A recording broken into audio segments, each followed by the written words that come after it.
Bree, you had a wonderful opportunity to travel with Warrnambool College students to Indonesia. Can you tell us where you went? I went first to Java, to Yogyakarta, one of the biggest cities in Java, and it was incredible. Really strong art scene and beautiful scenery, mountains and things. And then off to Bali in Ubud, central Bali. And what's the one thing that's come back with fire on your belly from the trip? The culture, just the everyday life of the Indonesian people and the way that the arts are just a part of their everyday life. I went knowing that I'd learn a little bit about the arts, but it just opened my eyes to how much it can enrich people's lives. So would you say that arts is more central to their culture than arts is in Australian culture? Yes, most definitely. So that's a big push for you with the arts.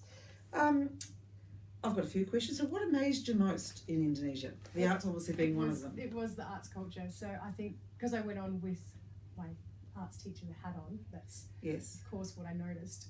Every street you'd walk through had street art, and there'd be musicians in the street, and every little shop was made of delicate handmade fabrics or paintings or wood carving, stone carving. Everyone in every family has some kind of art form. If you don't, it would just be strange. So if we were to learn something about Indonesian culture, learning it through the arts would be a great way for us to, not just in your sessions, but even in our classroom settings. Definitely. And I've already found that introducing my lessons in that way, the students are all engaged. I've had 100% participation because I've addressed it in that other cultures all over the world would expect you to do this. It's just you would be born with it. It wouldn't be uncomfortable. You just do it. Yeah, and they seem quite inspired by it as well. That's fantastic. So, well, you've probably answered a bit of this. So what did you learn that you didn't know before? Actually, I learned a lot about the history of the language of Indonesia. I didn't realise that it was adopted from the Malaysian language, because when the Dutch colonised Indonesia, obviously all the other little islands all have their own native tongue, and they needed one main language that everyone could communicate, so they could trade. So they took the Malaysian language, and it's been adopted and modified. 80% of the language is the same. The rest of the language is borrowed from English and Dutch and little bits and pieces of the native tongue from different islands. And I know you come back passionate to learn the language better. So what are you doing to make that happen for yourself? A lot of study. I'm using an online course at the moment. I've made a friend with a local in Bali who I speak to most days. I practice with Aya here at school, one of our students. Excellent, yes. And congratulations on the 2 students who got through to the States. Thank you. That's excellent. Okay, so what are some of the things that you believe we should consider bringing in to strengthen our awareness of Asia at school and Indonesia? I think that we should try to incorporate it across as many subjects as we can. I think we should be using texts about Asia, and in particular Indonesia, to build up just the knowledge about everyday life in Indonesia, and our differences. Being our closest neighbours, I feel we should really understand each other. Perhaps even understand what business and how shopping occurs, and what how business works in how medical hospitals, schools, etc. work. Especially considering most of our students are more likely to visit probably Bali in Indonesia than any other country anywhere. I think it is really important that we do understand the culture of where we're going, not just as a tourist destination. And to integrate it across other areas like maths and writing as well. You were talking to me before about maths, why it's so easy to integrate that. I mean, easy, it wouldn't be easy for me, but why there is something connection with place value.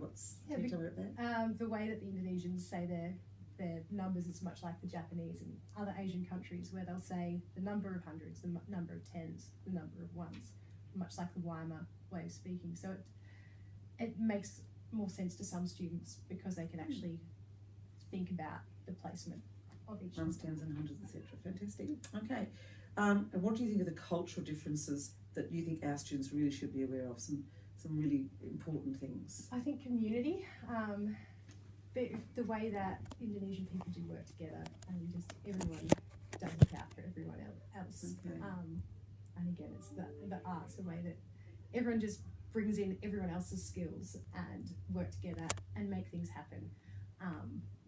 And they seem very selfless. It's they're just out to look after the community. If there's something wrong with someone else, everyone else will pick up the pieces and help. Yeah, and I think the positivity over there because of that is amazing, and all part of our positive ed. It's nice. It would be nice to look at different cultures and see why they're so happy and how we could adopt that in our everyday lives. What can we learn from it?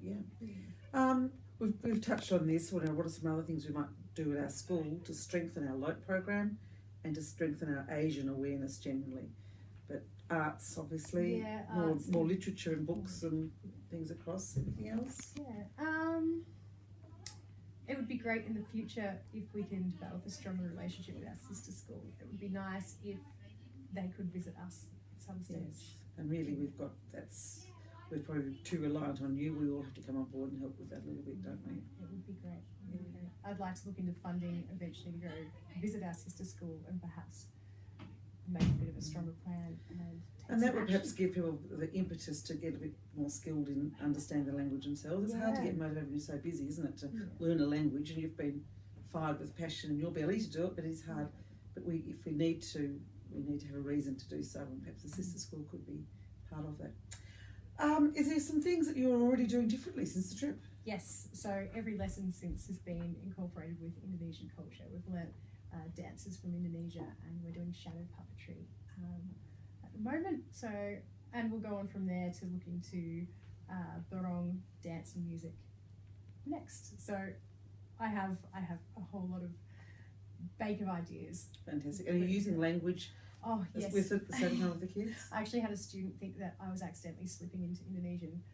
He thought I'd forgotten my language because I'd spent too much time in Indonesia. I've been trying to where I can say my sentences in Indonesian then English, just so that they're picking up bits and pieces. So we certainly appreciate that, because I think everyone wants to do a better job with LOTE, but we're not, so we appreciate the efforts that you're making towards it. Is there anything else you'd like to share with us or talk with us about? Just that it is an amazing culture and it is an amazing language, and I wish I had have realised this sooner, and I'm sure that once we all start learning a bit more, everyone will love it. So perhaps we have to find someone else to go next year with Wonderful College, you never know. Yes. Thanks, Bree. Do you have a bank of pictures from your experience that we could put on our server for people to access? Or it could be downloaded at the iBook store. If you search for Wonderful College, it will come up the Indonesian study tour trip. Excellent. So there's something, and that would be nice for the children to show, or you've probably shown it to the kids here already, but people can access it again. Thanks, Bree, and I think it was very much worthwhile you going on this experience. So thank you for your contribution, because you did pave most of this. So thank you very much. No problem. Thank you.